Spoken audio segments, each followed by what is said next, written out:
इसमें एक गूगल नाम का प्राणी है, सभी लोगों ने देखा होगा। गूगल सर्च इंजन, गूगल तो कई चीजें बना रखा है, इसमें से एक है सर्च इंजन।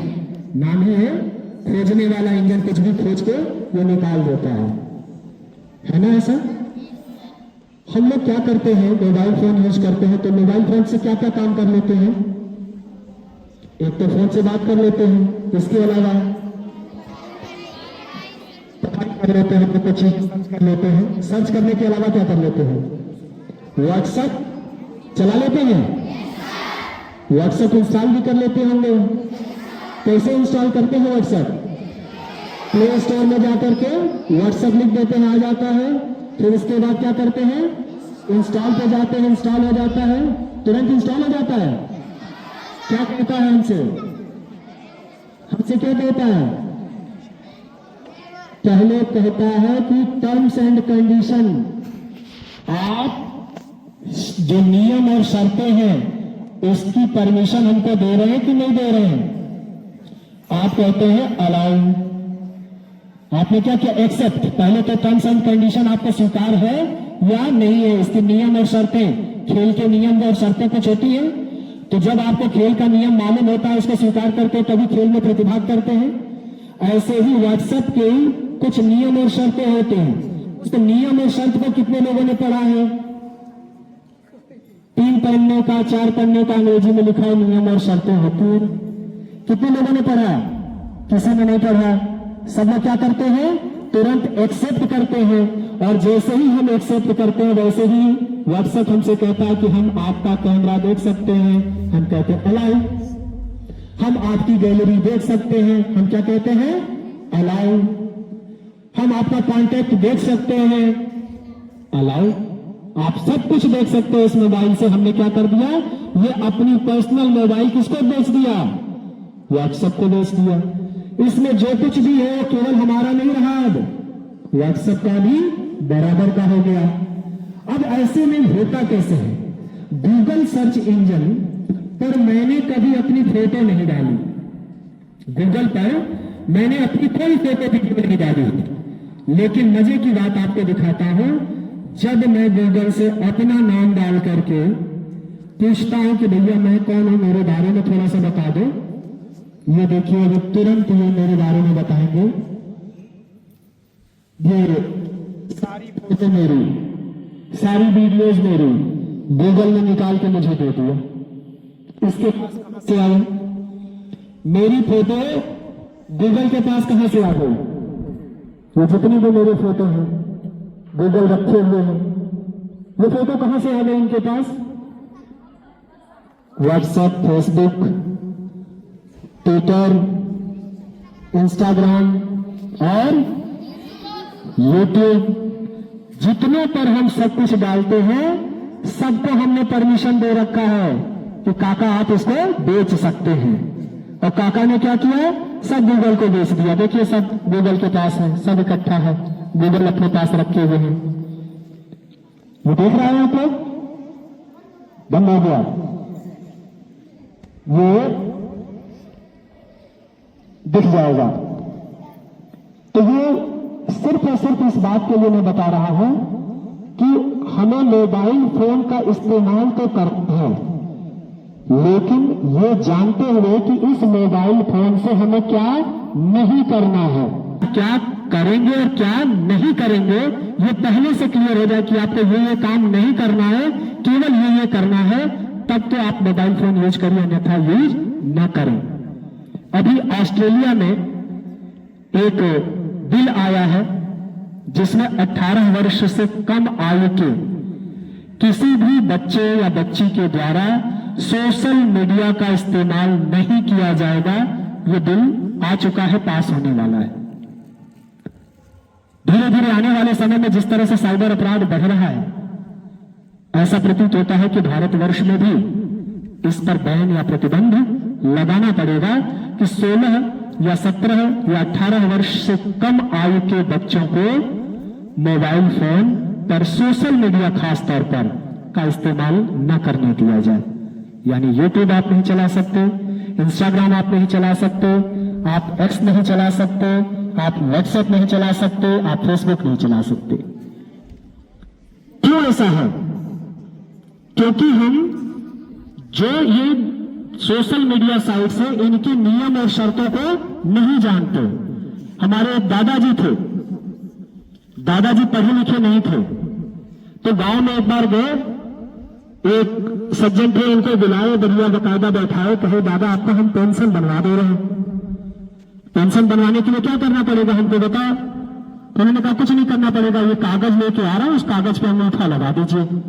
हमारे दादाजी ने पेंशन के लालच में क्या किया, अंगूठा लगा दिया, एक जगह लगा दिया, 2 जगह लगा दिया, 3 जगह लगा दिया।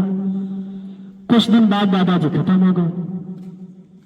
अब वो व्यक्ति आया कि ये देखिए दादाजी ने हमें वसीयत कर रखा था, अपनी सारी जायदाद हमारे नाम कर रखा था, ऐसे ही हमने बिना टर्म्स कंडीशन पढ़े क्या कर रहे हैं, अंगूठा दबाते जा रहे हैं, अंगूठा दबाते जा रहे हैं, लगाते जा रहे हैं। अपनी सारी संपत्ति सोशल मीडिया की है, जो मीडिया की है, इलेक्ट्रॉनिक माध्यम है हमारे पास, किसके नाम गिरवी कर रहे हैं, जितने सोशल साइट्स हैं उनके नाम गिरवी करते जा रहे हैं। ये इंफॉर्मेशन, ये सूचनाएं बेचने का करोड़ों लाखों में पैसा मिलता है, इसलिए कंपनियां इसको चुरा करके उस डेटा को एकत्रित करती हैं और उसी डेटा को बेचती हैं, जिसमें हमारा आपका काफी नुकसान हो जाता है। क्या नुकसान हो जाता है? बिटिया का कोई फोटोग्राफ्स लिया, उस फोटोग्राफ्स को किसी ने, अब तमाम ऐप आ गए हैं जिसमें मिक्स कर दिया जाता है, यानी नीचे का पार्ट किसी और का लगा दिया, ऊपर का पार्ट चेहरा किसी और का लगा दिया, और उसको कहां डाल दिया, फेसबुक पे अपलोड कर दिया। इसको क्या कहेंगे, ये साइबर एक तरह से फ्रॉड है इनके साथ। अब इस बच्ची को हो सकता है पता भी ना हो कि नीचे न्यूड है पूरा और ऊपर मेरा चेहरा लगा हुआ है। जब उसे पता चलेगा या उसके रिश्तेदारों के माध्यम से ये बात पता चलेगी तो कोई जल्दी विश्वास नहीं करेगा, घर के लोग, बच्ची नहीं। ऐसे में बच्चों के द्वारा कई गलत कदम उठा लिए जाते हैं कि हमने ऐसा नहीं किया, लेकिन घर वाले कहेंगे कि कैसे फिर इसके पास पहुंच गया, तुम्हारी फोटो है, चेहरा तो तुम्हारा ही है, तो कहेंगे हाँ मेरा है, तो फिर फोटो वो इसके पास पहुंची कैसे? अब बच्ची को मालूम ही नहीं कि मैंने तो कभी फोटो ऐसी खींची नहीं थी, ये फोटो कैसे चली गई, घर वाले मान नहीं रहे हैं। ऐसे में कई बच्चे सदमे में पड़ करके क्या कर लेते हैं, सुसाइड कर लेते हैं। ऐसा कदम हमें कभी नहीं उठाना है, इस तरह के कदम हमें कभी नहीं उठाना है। इन सातिर साइबर अपराधियों के चाल में, चंगुल में नहीं फंसना है। उसके लिए क्या करना पड़ेगा, हमें इनके चलाने और न चलाने के नियम जानने होंगे, तभी जाकर के हम इनसे बच पाएंगे। अन्यथा की दशा में इनके चंगुल में हम फंस जाएंगे। और हम ही आप नहीं फंसते हैं, थोड़ा और आगे बढ़िए, एक फोन कॉल आएगा कि आपको 50,000 रुपए की सैलरी वाली नौकरी दी जाएगी। एक वो निकला था, आपका लिस्ट डेटा देखा गया, आप वहां से पढ़े हुए, अटल आवासीय विद्यालय से पढ़े हुए हैं? तो हाँ, मैं तो अटल आवासीय विद्यालय में पढ़ा था। अच्छा, आप 2025 में पढ़े थे? हाँ साहब, मैं तो 2025 में पढ़ा था। आप इस गांव के रहने वाले हैं? हाँ साहब, मैं उसी गांव का रहने वाला हूँ। तो आपके नाम लॉटरी में आया है, 50,000 रुपए सैलरी का है। इसके लिए आपको करना क्या होगा, एक लिंक भेज रहा है, इस लिंक पर 100 रुपए अपनी तरफ से डाल दीजिए।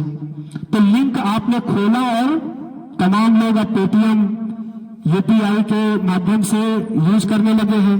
तो क्या करते हैं, उस पर 100 रुपया डाल देते हैं कि 50,000 की नौकरी बैठे बैठे मिल रही है। इससे अच्छी बात क्या हो सकती है, तुरंत उसके झांसे में आते हैं।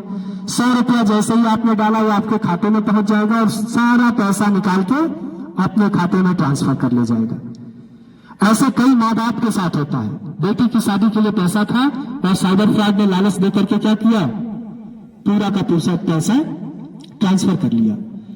शादी.com आप लोगों ने साइट का नाम सुना हो, न सुना हो तो आगे सुन लेंगे। जब बच्चियां शादी के लिए तैयार होती हैं, बच्चे शादी के लिए तैयार होते हैं, उस समय आपस में अगर जोड़े नहीं बन पा रहे हैं तो उनको बनाने का काम अब कौन करे, पंडित जी नहीं कर पा रहे हैं, कौन कर रहा है, शादी.com साइट है। इस साइट का भी दुरुपयोग हो रहा है, इसके जैसा फर्जी साइट बना लिया जाता है और उसके नाम पर लड़की है तो लड़के का अच्छा फोटो दिखा करके उसका खूब अच्छा पद नाम दिखा करके कि लड़का IAS है, यहाँ का रहने वाला है, फर्जी थोड़ा दूर दराज का रहने वाला है जहां तक आपकी पहुंच ना हो, ये सब डाल करके रखोगी और आपसे पैसे ऐंठे जाएंगे कि इतना पहले लगेगा, रिंग सेरेमनी का हम कार्यक्रम रखवा दे रहे हैं, आप इतना पैसा डाल दीजिए, आपकी बच्ची का फोटो भेजिए, वो उस बच्चे को पसंद आ गई है। ये सारी बातें डालते हैं और डालने के बाद क्या करते हैं, आप ही के पिता को ठगने का काम शुरू कर देते हैं। तो ऐसे साइबर फ्रॉड जो आपकी कमियों कमजोरियों पर जानते हैं, उस पर लेकर के शुरू होते हैं। जैसे ये बता दिया जाएगा कि अनाथ बच्चों के लिए भारत सरकार के द्वारा एक नई योजना लॉन्च की गई है, जिसमें प्रति माह 15,000 रुपए उनको दिए जाएंगे। उसके लिए क्या करना पड़ेगा, तो नीचे दिए गए लिंक पर आपको अपनी डिटेल भरनी होगी। अब आप गए इसमें पूरी डिटेल भर डालें, क्या क्या चीजें भरनी है ये भी भर डालिए, अकाउंट नंबर डाल दीजिए, ये डाल दीजिए, सब कुछ आपने डाल दिया जिसमें खाते में पैसा है ना। नतीजा क्या होता है, जो खाते में पैसा है वो भी पैसा उड़ा लिया जाता है।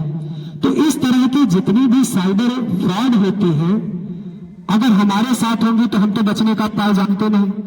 फेसबुक ने बता रखा है कि अगर अवांछित कोई वस्तु, कोई सामग्री इस पर कोई डाल देता है जिससे आपका व्यक्तिगत नुकसान हो रहा है, किसी समाज विशेष का नुकसान हो रहा है, तो आप उसको हटवा सकते हैं फेसबुक से ही कह करके।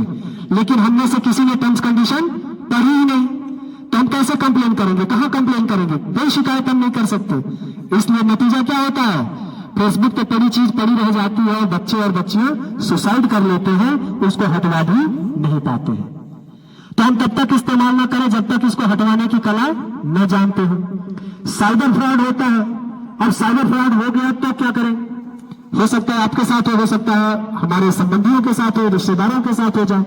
ऐसी परिस्थिति में हमें क्या करना चाहिए, एक नंबर याद रखिए हमेशा, जिस भी किसी रिश्तेदार के साथ साइबर फ्रॉड, फाइनेंशियल फ्रॉड होता है, वित्तीय फ्रॉड होता है, पैसे का अपना फ्रॉड हो जाता है, उसके लिए एक हेल्पलाइन नंबर है 1930 1930। क्या नंबर है, 1930। ये सभी रिश्तेदारों को बता दीजिए, रटा डालिए कि जब भी आपके साथ ऐसा लगे कि पैसा हमारा कटने लगा है, कोई फ्रॉड हमारे साथ फ्रॉड कर ले गया है, तो तुरंत 1930 पर फोन करके अपना कंप्लेन, अपनी शिकायत दर्ज करा देंगे। अब उस पर शिकायत जब दर्ज होगी, जो भी ये साइबर फ्रॉड करता है क्या करेगा, आपके खाते में से पैसा निकाल के किसी न किसी खाते में ले जाएगा। उस खाते से जब तक वो बाहर निकालेगा, अगर उस पीरियड में, उस समय में हमें सूचना मिल जाती है तो हम उसी के खाते को ब्लॉक कर देते हैं। अब उसमें से पैसा निकाल ही नहीं सकता। RBI ने गाइडलाइन बना रखी है कि अगर फ्रॉड के माध्यम से किसी के खाते में पैसा आया है तो उसको जो भी संबंधित एजेंसीज हैं, जैसे पुलिस डिपार्टमेंट है, अन्य डिपार्टमेंट भी इसमें, बैंक है, वो उसको फ्रीज करा सकता है, सीज करा सकता है, दोनों काम कर सकता है। तो अगर हमने फ्रीज करा दिया तो वो पैसा बाहर नहीं निकाल पाएगा। फिर क्या करेंगे, हम FIR लॉन्च करते हैं, पूरी प्रक्रिया करते हैं और आपका पैसा आपके खाते में वापस मंगा देते हैं। ऐसे अपने जनपद में कम से कम हम लोग 500 व्यक्तियों के पैसे वापस उनके खाते में ले आए हैं, जो समय से सूचनाएं हम लोगों को दे पाए हैं। तो इस तरह की चीजें धीरे धीरे करके आप लोगों को भी अपने घर में करना पड़ेगा, जानना पड़ेगा। आज आप लोगों की जागरूकता को देख करके, आप लोगों की तन्मयता को देख करके, जिस तरह से आप लोगों ने ध्यानपूर्वक मेरी बातों को सुना, मुझे ये बिल्कुल एहसास हो गया है कि अंगड़ाइयों का आना यौवन का संकेत है। अंगड़ाइयों का आना यौवन का संकेत है। इसमें अनुभव सीमित पर संभावना अनेक है। सही दिशा, सही प्रयास व अकूत क्षमता से हर्ष होगा। 21वीं सदी भारत में बालकों के लिए चरमोत्कर्ष होगा, बालकों का चरमोत्कर्ष होगा। बहुत बहुत आभार, बहुत बहुत धन्यवाद।